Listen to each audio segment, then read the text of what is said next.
Normally I'd start by talking about the financial year that's just been and our results, but there's just nothing normal right now. So it feels right to start by talking about the coronavirus impact at Severn Trent and how we're looking after colleagues, customers and our communities.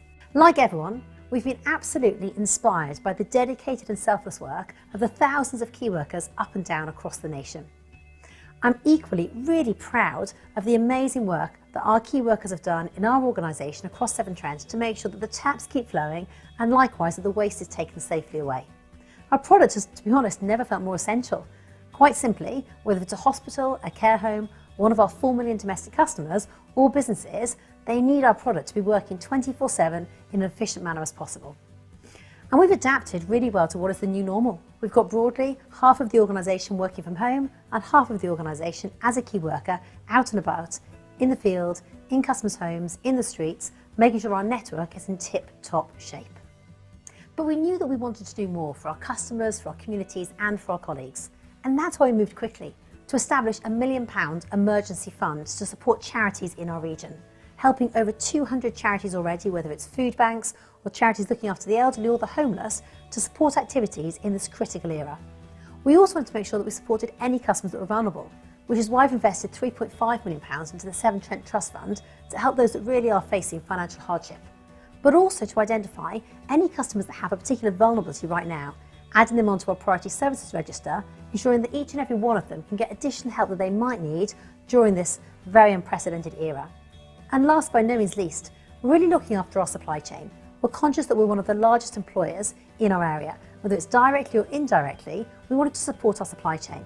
And that means that we've actually freed up an extra £38 million worth of cash to pay bills early, to support small companies in our area, to give them certainty for the future and much needed financial security during this tricky era. And it's why we also wanted to make sure that we put in place the right measures to support our colleagues. So whether that's making sure that we guarantee that we won't be furloughing anybody, maybe it's the fact that we've also committed to a 3-year pay deal supported by our unions, but also making sure that we confirmed we will be paying the all-employee bonus scheme, knowing this will make a significant difference to colleagues this year and recognise their fantastic hard work and efforts during this period of time. So on to our numbers. So turnover's up, but profit's down, but that's exactly as we expected. We deferred a significant amount of outperformance ODIs from previous years into AMP7 to ensure we had a fast start in the coming 5-year regulatory period. We also knew there were going to be less land sales this year. We had a particularly large land sale in the year before, and I think we've prudently taken an extra amount of bad debt provision as we can see that things are going to be trickier for domestic customers over the course of the next 12 to 18 months. We're really pleased with performance on the key customer measures. Whether it's water quality complaints, supply interruptions, leakage or pollutions, we've seen fantastic performance across many of those key metrics and feel in good position for the future. And our environmental performance this year has been absolutely excellent, and that's led to a net ODI reward of £36 million, which again it gives a strong track record as we build momentum into the next regulatory period. But last year wasn't just a year all about the financial performance. There are some other fantastic achievements I'd like to touch on. The fact that we invested £800 million worth of capital into schemes that we think will really make us more resilient for the future, including the flagship Birmingham Resilience Project, which really protects our second source of supply into the UK's second largest city. The fact that we now self-generate 51% of our energy needs, which really helps us with the long-term plan to decarbonisation. Equally, we're really proud of the fact that the EA has given us an indication that we highly anticipate receiving the coveted 4-star status, which is environmental leadership in our sector, is amazing. And I'm very proud of the work we've done to improve river quality, with 1,600 kilometre rivers in our area cleaned up and in fantastic shape.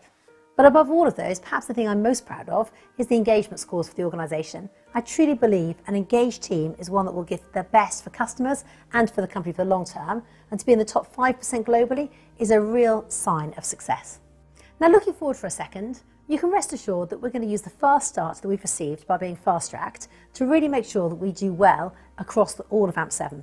And that means we've already made sure that 80% of our spend in year 1 is contracted, and making sure that we've got that resilience plans for whether it's our assets, our pipes, our treatment centres or our people, all in good shape and all laid out over the next 5 years.